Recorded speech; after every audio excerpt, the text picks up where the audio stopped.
animal control out there taking away dogs? Can you kind of talk about that a little bit? Yeah, the only thing I know, we've had some animal control complaints.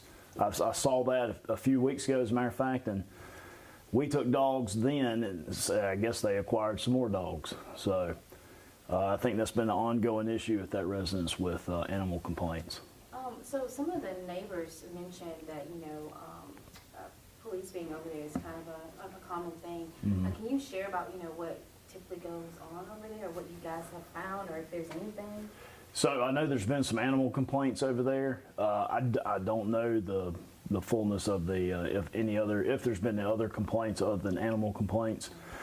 I don't think that's going to be necessarily relevant to today's or this morning's shooting, but it's an address. Ironically, I think it's the only address on that street that's in the county. Everything else is right there at the city limits.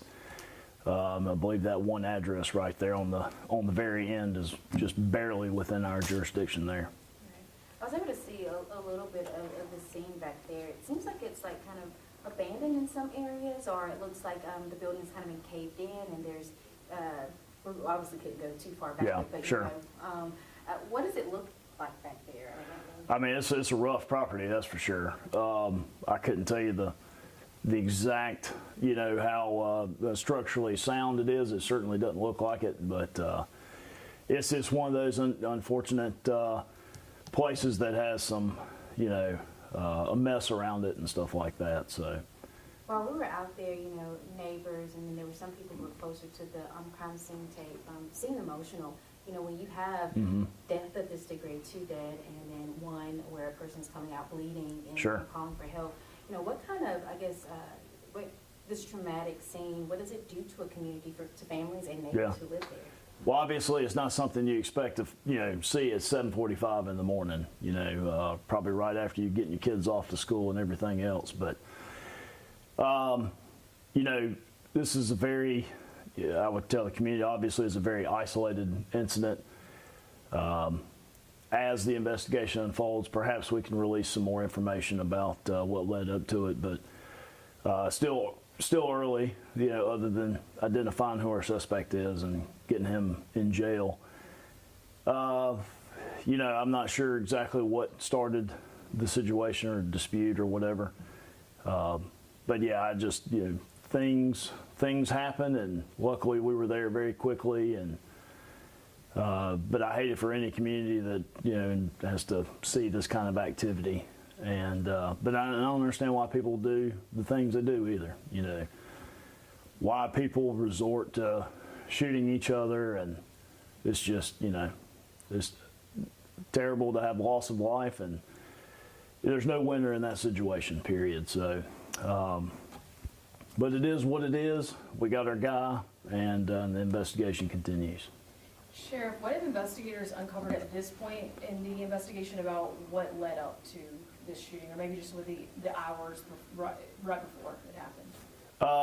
Yeah, so I think they're still ascertaining some of that information now, trying to probably clean up all the information. They've gotten so much information from the scene as far as perhaps maybe what neighbors heard, evidence they've collected at the scene. So they're sifting through all that, trying to put all the puzzle pieces together. And so it may be a while before we can get into the specifics on what led up to. Obviously, there's a dispute. We knew that. So what led up to that will have to be further determined. Were drugs related or involved at all in this? I couldn't tell you yet. I couldn't tell you that as of now, but they'll certainly be looking into that. My last question. It's been a pretty intense couple of weeks here in Anderson County, I would say, as a person covering Sure. this. But you guys have seemed to capture these suspects here. Is there a larger message to give to community members who do or intend to resort to violence when situations occur? Yeah, so that's one thing that's very hard to police, is people's emotions and frustrations and anger.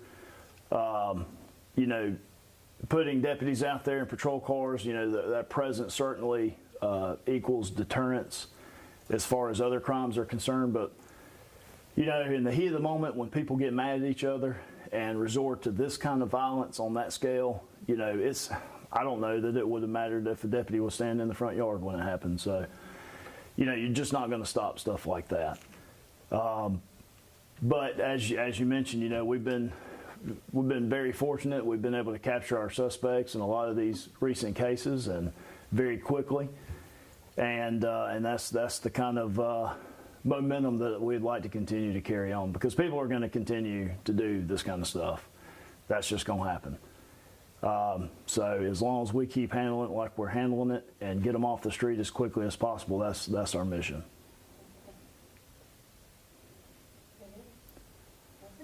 All right. Thank you guys for being here. Appreciate it.